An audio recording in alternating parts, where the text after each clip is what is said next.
The UK government is at it again. Of course, recently it's been from one immigration change to the other, from one visa restriction to the other, and so on, right? They've been talking about cutting down migration, and they've been doing the parts to make sure this happens.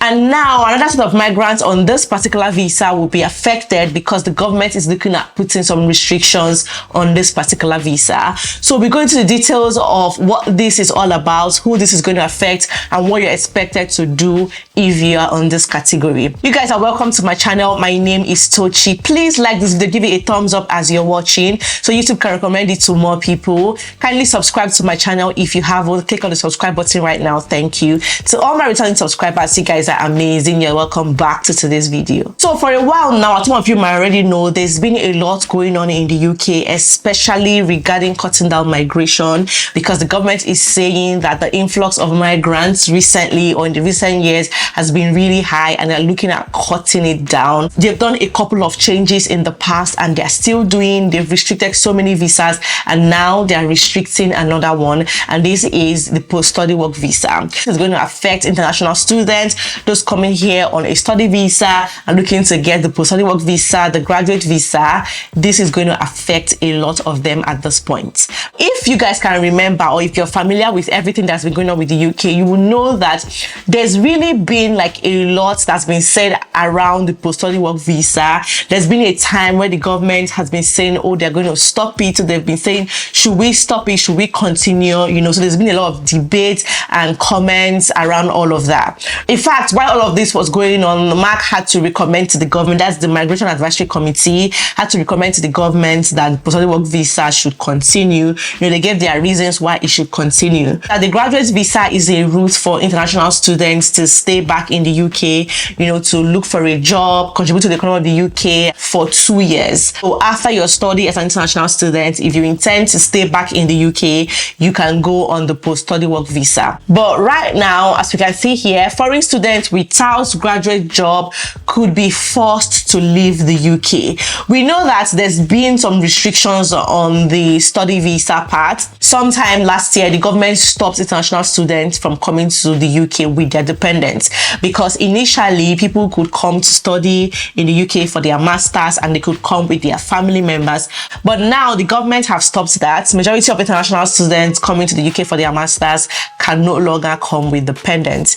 So international students who do not secure graduate jobs within 2 years of finishing university could face deportation. The government's upcoming immigration white paper is expected to set out proposals to force overseas students to leave the UK unless they get a graduate level position in a bid to tackle the nation's rising migrant numbers. So this is one of the ways that the government is looking at cutting migration, because obviously they've been saying a lot about cutting down migration. We saw how the opposition party came up with plans that a lot of people considered to be really harsh, you know, plans to cut down migration. And now the government is also saying that as one of the ways to cut down migration, they are going to put a lot of restrictions on this visa. Although graduates can stay in the country without a job for up to 2 years after completing their studies, they are likely to face tighter rules as ministers aim to reduce net migration by limiting visa options. So responding to the reports, University and College Union General Secretary Joe Grady today said, this threat to further restrict international students' ability to live and work in the UK when higher education is already on its knees is bad for the sector, bad for the economy, and bad for our standing in the world. If you've been following the trend of everything that has been going on with the UK immigration and all, you will know that after the UK placed some restrictions on international students, you know, universities began to complain that they were seeing reduction in numbers. People were not coming in as much as they used to study in the UK anymore.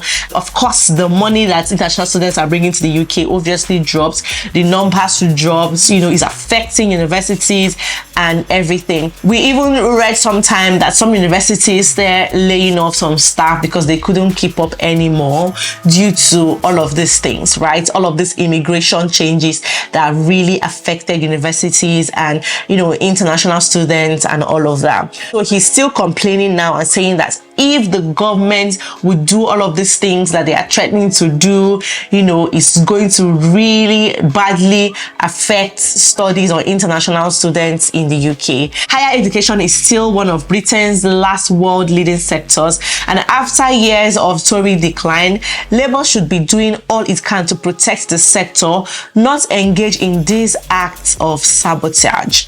So we need bold leaders for the UK's higher education sector to thrive in a globally competitive environment. This means abandoning the previous government's hostile environment policies, which threaten our ability to attract and retain international staff and students. Of course, this is the reality. If you've removed all those incentives, everything that people are finding attractive, that is making them come to the UK to study, obviously they will not come anymore. Right? I'm sure one of the reasons people to come to the UK to study is the fact that yes, UK has good education system, the higher education system is top notch. Yes, that's the major reason. And then secondly, at some points they could come with their families to study, and then after studying you still have some time to stay back in the UK to maybe get a job, get on the skilled worker visa route, or just stay until you're able to find your feet or something like that. But now that the government is beginning to take off all those things that people are finding attractive, all those incentives that people might be considering and would want to come to the UK, once the government begins to take all of them out, some people that were looking at all of those things might not want to come to the UK to study anymore because those things are not there again.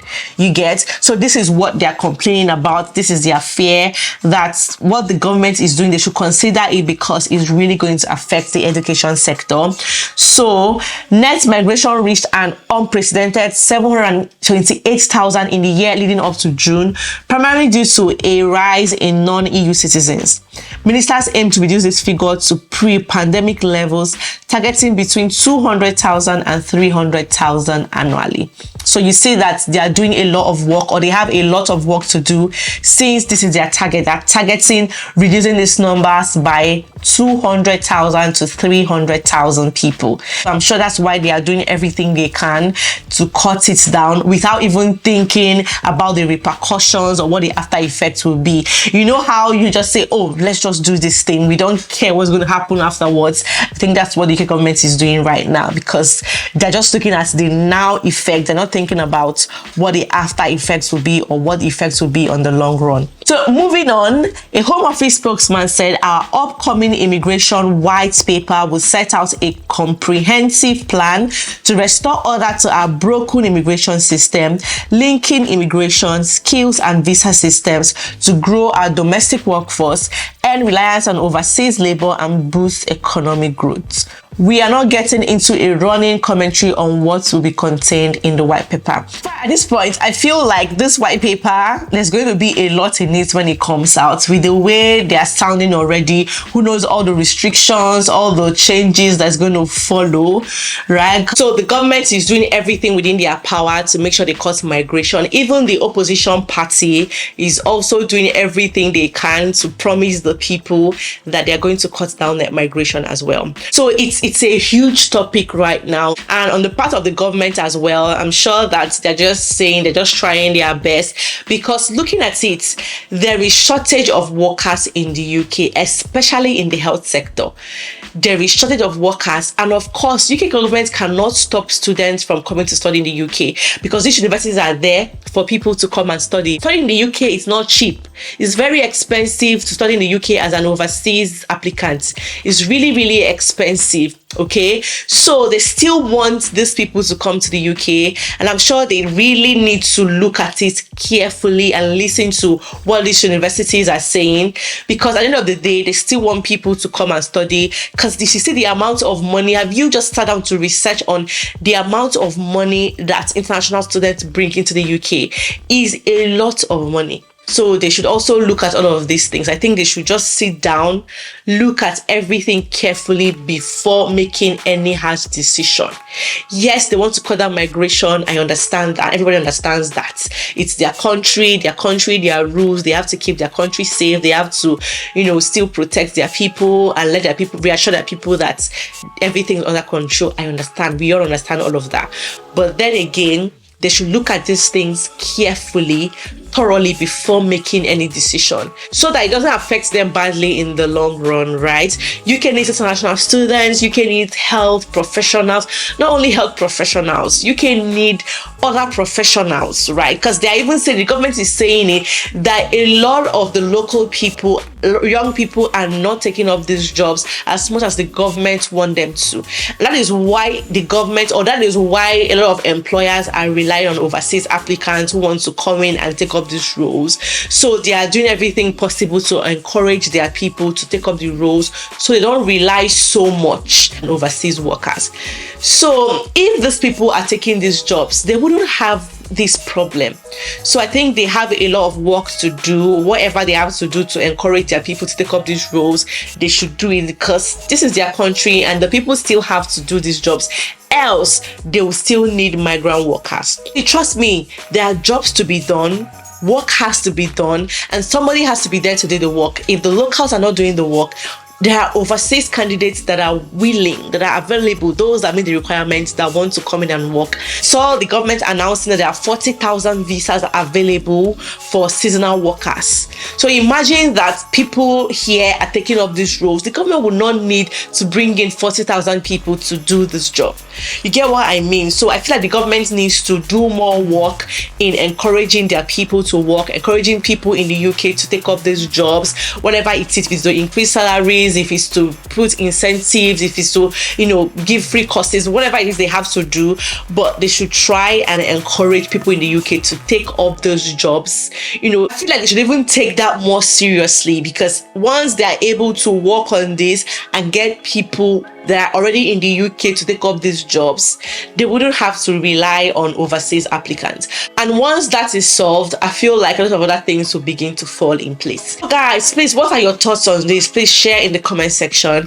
And let me just ask this question: if you were to be called to advise the UK government, how best would you advise them to handle this situation? I feel like there are better ways that they can handle all of this, and if you know those better ways that you think the government can go about this, please leave in the comment section for us, okay? If they put these restrictions on international students again, on this graduate visa, what they are about to do is going to really affect that sector. And this is what universities are afraid of, which is their greatest fear. They're saying, government, if you do this, don't be surprised with what you're going to get at the end of the day, because it's bad enough that we're already affected with what you have done. The one that you have done is affecting us badly. Imagine doing another one, adding more salt to the injury. Like, it's going to be a lot for this sector. But yeah, whatever happens, you guys, trust me, I'll definitely let you guys know. I'll keep you guys updated so that you will know what's going on with migrants in the UK immigration policies, all the changes and everything.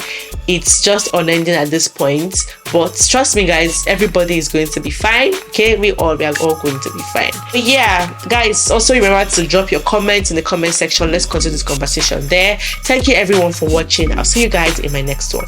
Bye bye.